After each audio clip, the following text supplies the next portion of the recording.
हरे कृष्णा। क्या आप भी सोचते हैं कि एस्ट्रोलॉजी वर्सेस न्यूमरोलॉजी हमें क्या करना चाहिए, हमें कौन सी कंसल्टेशन लेनी चाहिए? तो ये वीडियो आपके लिए है, पूरा देखिएगा। देखिए, ये दोनों साइंसेस हैंड ऑन हैंड चलती हैं। आपको अगर किसी से कंसल्टेशन लेनी है या आपको कोई कंसल्टेशन देनी है या सीखना चाह रहे हो तो आपको दोनों साइंसेस सीखनी पड़ेगी। क्यों?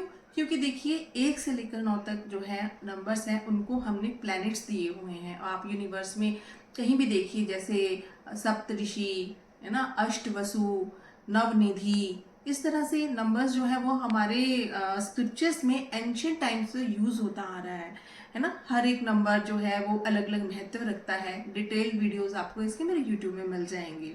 इसी तरह से जब हम किसी का बर्थ चार्ट यानी एस्ट्रोलॉजिकल चार्ट डिस्कस करते हैं, उसके अंदर भी 12 खाने होते हैं यानी 12 घर होते हैं। उन घरों के अंदर कुछ राशियां होती हैं। उन राशियों को भी तो हम नंबर से ही देखते हैं ना। जैसे 1 number, 2 number, 3 number, 2 number taurus ascendant होता है। 1 नंबर जो होता है वो आपका एरीज असेंडेंट होता है। तो नंबर्स तो हमारे बर्थ चार्ट में भी यूज होते हैं ना।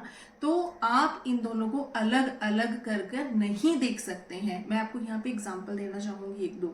फॉर एग्जांपल, किसी के बर्थ चार्ट में केतु यानी उसका जो एस्ट्रोलॉजिकल चार्ट है उसमें केतु प्लैनेट है जो उसके अष्टम भाव में प्रेजेंट है। और जब हम उसका न्यूमरोलॉजिकल चार्ट बनाते हैं, उसके ना तो नाम में ना ही उसके डेट ऑफ बर्थ में कहीं पे भी 7 नंबर की प्रेजेंस नहीं आ रही है, तो ये समझिए ये मिसिंग नंबर हो गया, बिल्कुल हो गया।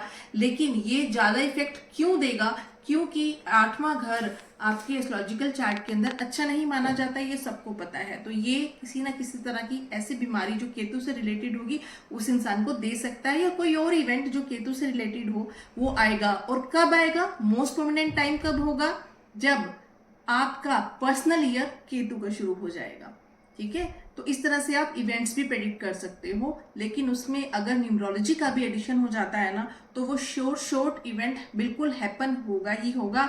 और अच्छा या बुरा ये भी आप न्यूमरोलॉजी की हेल्प से जान सकते हो, यानी आपकी श्योरिटी बढ़ जाती है किसी भी चीज के लिए। फॉर एग्जाम्पल, कोई इंसान है यानी जातक है, उसका जो डेट ऑफ बर्थ है उसमें 1 नंबर बहुत बार आया हुआ है, उसके नाम में भी 1 नंबर बहुत बार आया है। तो यहाँ से आपको पता चल गया सन की एनर्जी गड़बड़ हो गई है। अब जब आप उसका बर्थ चार्ट खोलेंगे तो आपको वहां पे सूर्य की पोजीशन देखना, आपको सूर्य जो है वो ट्रबल में दिखेंगे। तो आप समझ जाइए कि इसके लिए, इस जातक के लिए सूर्य की रेमेडी करना ना बहुत जरूरी है, बहुत इंपॉर्टेंट है।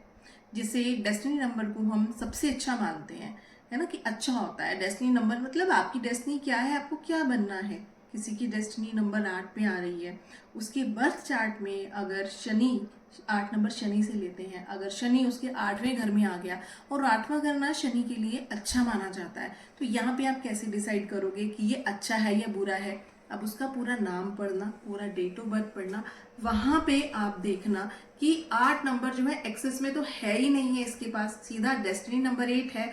और अगर उसके अष्टम घर में शनि है तो वो उसको सपोर्ट करेगा एज मैटर्स में। एज जो है, कहते हैं कि 8वें घर में शनि प्रेजेंट होता है तो वो एज को सपोर्ट करता है, लॉन्जेविटी देता है।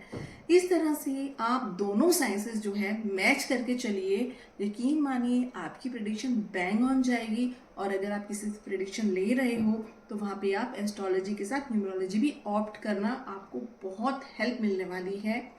और मुझे ऐसी उम्मीद है आपको शायद मेरी बात समझ में आई होगी। और ये रैंडम वीडियो है, मैंने बिल्कुल प्लान नहीं किया था, बस आज ऐसी गाइडेंस आई कि मैं आप लोगों से बात करूं तो मैंने ये ऑप्ट किया कि आज वीडियो बनाया जाए। इसकी डिटेल्स जो है आप मेरे न्यूमरोलॉजी और एस्ट्रोलॉजी का चैनल है, इसका मैं लिंक आपको डिस्क्रिप्शन बॉक्स में दे दूंगी। वहाँ पे आपको न्यूमरोलॉजी की सारी डिटेल्स मिल जाएंगी। और एस्ट्रोलॉजी के भी कुछ वीडियोस हैं और मैं कोशिश करूँगी कि मल्टीपल वीडियोस डालूँ ताकि आप लोग देखो, हेल्प लो उनसे, और कुछ अच्छा अपनी लाइफ में गेन करो और दूसरे लोगों की बिल्कुल ट्रू मैनर्स में हेल्प करो। Thank you. हरे कृष्णा।